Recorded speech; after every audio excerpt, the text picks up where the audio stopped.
한국도로공사가 교통안전공단과 전국 화물자동차 운송사업연합회와의 업무 협약을 갖고 화물차 졸음운전 사고를 막는 첨단 경고장치 보급에 나섰다는데요.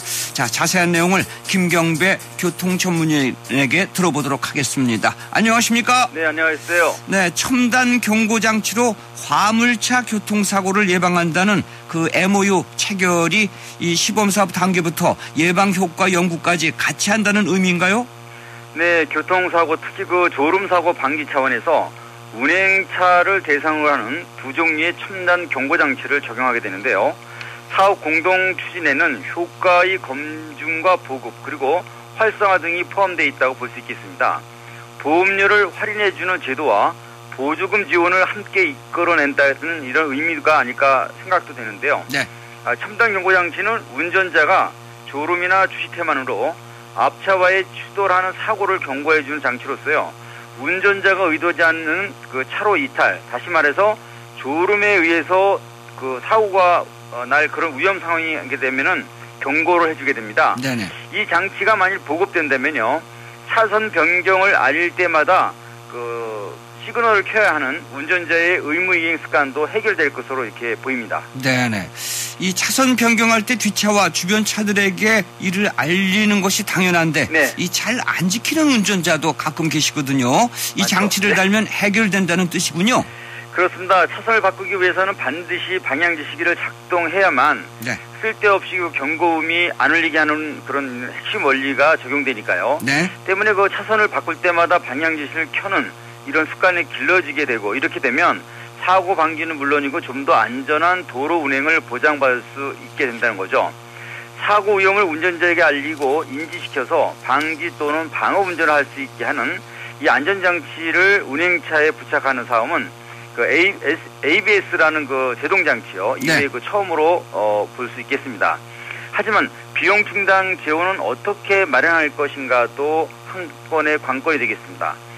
고속도로에서 발생된 교통사고 사망 비율 50% 발생 원인이 화물차라는 점에 초점을 맞춘 해결 대책도 맞습니다만 그런 문제가 있다는 것입니다. 네. 이 사고 특히 대형화되고 다중추돌로 확대되는 졸음사고 방지를 위해서는 보급이 우선인데 네. 무상과 유상의 차이가 아무래도 크겠죠? 맞습니다. 이달부터 2017년 6월까지 100대를 대상으로 장착하는 시범사업을 통해서 보조금을 지원하는 그 방법을 찾아내고 또 보험료 할인제도 도입을 이끌어낸다고 해도요. 전 차량 100% 무상은 어렵다고 이렇게 판단이 됩니다. 주유비의 그 주유비 지원 자금을 모으고요. 또 복지 예산으로 충당을 한다고 해도 그 돈은 굉장히 많지만 과연 그 국토교통부가 승인을 해줄지도 더 의문이 들고요. 게다가 경고 작동 한계와 조건도 벗어날 수 없는 상황이 되는데요. 특히 과적과 과속의 경우는요. 감지 가능 거리와 능력이 직결되는 아주 중요한 상황이기 때문에 충돌 예상 2초 전에 제동된다는 것은 이런 효과를 최소화시키는 또 다른 원인이 될 수 있다는 것도 유념할 필요가 있다고 생각됩니다. 네네. 그 선진국에서 그 검증된 기술이라도 충돌 2초 전에 제동이 된다면 네. 과적과 과속은 오차 원인이 될 수 있다는 지적이시군요. 그렇습니다. 대응 시간을 단축시키는 과속이나 또 제동거리를 길게 하는 과적 상태에서는 선진 사례와 달라질 수 있다는 얘기가 되는 건데요.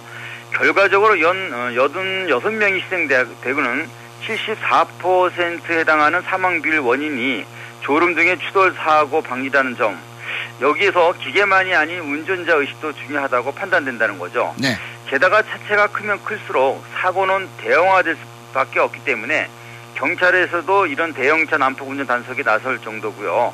버스도 예외가 없다고 보여집니다. 네. 대형 버스 집중 단속에서 사흘 만에 100건이 넘는 난폭 운전자가 적발이 됐고요.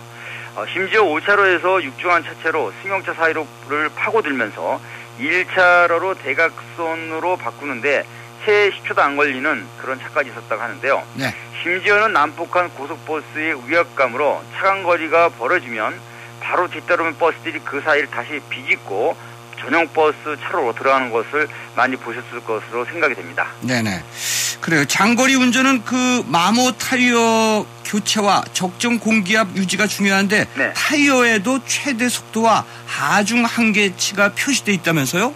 그렇습니다. 화물을 많이 싣는 차일수록 하중 지수를 확인을 하고요. 또 속도가 빠른 차는 타이어의 최저 속도를 알아두는 것이 주행 중 파열 사고를 막는 원천이 될 수 있습니다. 교통안전공단은 하중 지수가 낮은 타이어 사용은 장거리나 고속 주행에서 타이어의 조기 마모와 파손 원인이 될 뿐 아니라 도로상의 이물질과 또는 그 포트홀 등의 충격이 약해서 치사율 높은 타이어 파열 사고로 이어질 수 있다고 경고하고 있습니다. 네.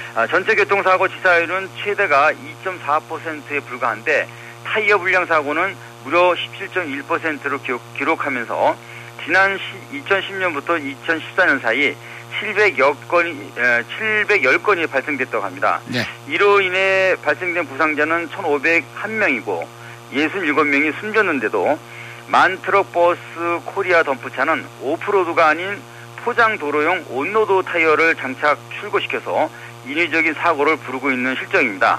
2개월도 못된 타이어 트레이드가 찢기고 또 뜯어지다 못해 군데군데 벗겨지면서 코드지와 철심을 드러내는 위험을 조장했기 때문인데요. 네. 더 큰 문제는 이런 상태로 운행되는데도 즉시 조치하지 않는 이상한 대응입니다.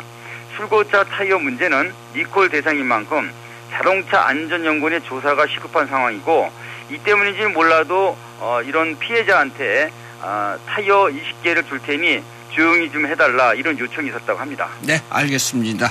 오늘은 여기까지 듣도록 하겠습니다. 네. 김경배 교통위원님 오늘 소식 감사합니다. 네.